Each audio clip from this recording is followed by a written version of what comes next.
Still believe na may planong ipakulong si VP? Sigurado ako. Yung ombudsman daw kasi parang bantay. Do you agree with that? Yes, Parang huling bantay. Siya na talaga ang inaasahan para sa ating tunay na public service. Ang tunay na bantay dyan ay yung ombudsman, pati yung mga flood control na yan. Iuuwi yan sa ombudsman. Eh bakit maglalagay ng kaduda-dudang personalidad na klaro naman, politiko naman yan. Hindi naman yan na maaring maging anong sinabi, recognized probity and independence. Sumunod naman tayo sa batas for a change. Sir, isa din po sa dadatnan nyo doon ay yung committee report po ng House on the confidential funds ni Vice President Sara Duterte. Marahil, nandiyan na yan eh. Actually, nandiyan na naman sa ombudsman ang mga report na yan. At bubuklatin natin. Pag-aaralan at tatanungin natin yung mga may hawak doon ngayon. Mga may hawak at yung may tungkulin na hawakan ng mga kasong yon bago tayo dumating. O sa pagtayo niyo po bilang ombudsman. Transparency and a lot of action. And probably yun, transparency, more openness from the office. I think the people want to know. Gusto nung malaman ng taong bayan ang ginagawa ng ombudsman. Kaya papaliwanag natin sa kanila yung mga ating ginagawa para malaman naman ng mga kababayan natin na may opisinang gano'n. Secretary, when you say transparency, you are open to the media. Magkakaroon ng ganung media office. I think that there will be more interviews and more news coming from the Ombudsman's office when we step in.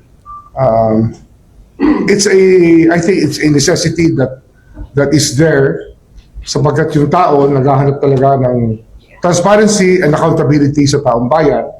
At nung hiningi ko yung trabahong ito, yun ang sa isip ko talaga na yung accountability mapalakas natin sa lahat. Bukod sa iba pang mga tungkulin na pwede nating gampanan sa pagiging ombudsman. Hindi lang naman to prosecutorial.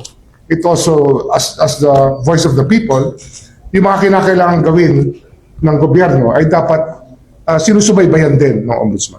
What are your priority cases, Secretary? You go to Ito muna tayo eh. We're entering in the midst of a firestorm. Eh, syempre, then let's sort out this mess that we're in right now. At hanapan natin ang sagot at hanapan natin ang mananagot. Sagot at mananagot. Sir, ang dadatnan nyo po mga reklamo, una sir yung mga flood control.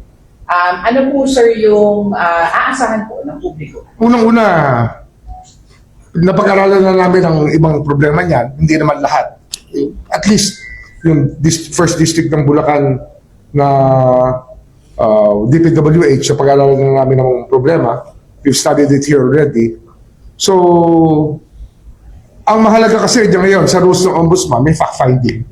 I-validate namin lahat ng data na sasubmit. Yung mga final na ICI, yung na-file ng, ifa-file ng DOJ with regards to those above salary grade 27 and above. At yun, maaasahan na gagalaw yan na mabilis. At susubukan natin pabilisin ang proseso. Kasi nga, hindi naman ito lihim na sa atin. Alam na natin ang nangyari. Kaya pabibilisan natin ang kaunti ito. Sir, ano pong advantage na kayo po ay nakatutok din dun sa kasong ito dito po sa DOJ? Ano kasi yan eh, meron talagang relasyon ng ombudsman sa DOJ. Kasi nga, may memorandum of agreement niya, may kasunduan ng ang DOJ at Ombudsman's Office tungkol sa paglatag ng kaso sa RTC na ang gaganap dyan ay ang DOJ. Ito yung mga salary grade below 27. Ito yung mga pwedeng usigin ng DOJ. Kaya tuloy-tuloy ang relationship na to. Tuloy-tuloy ito at marahil ay gagawin pa ng ibang refinement para mas mabilis ang proseso. Sir, isa din po sa dadatnan nyo doon ay yung committee report po ng House on the confidential funds ni Vice President Sara Duterte. Marahil, nandiyan na yan eh. Actually, nandiyan na naman sa ombudsman ang mga report na yan. At bubuklatin natin. Pag-aaralan At tatanungin natin yung mga may hawak doon ngayon. Mga may hawak at yung may tungkulin na hawakan ng mga kasong yon bago tayo dumating. Kailan po kayo magsisidra? Meron pa akong mga inaayos dito. Kakausapin ko na yung mga tao doon. Pero officially, malamang Friday. Officially. Sino po naman kaya ang Pero manunumpa na ako by Thursday. Ayun ang balak. sino po kaya ang magiging acting secretary ng DOJ? Napagkasunduan na kanina nung ako'y nasa Malacanang, nakausap ko ng presidente, Undersecretary Vida will step in as officer in charge or acting secretary.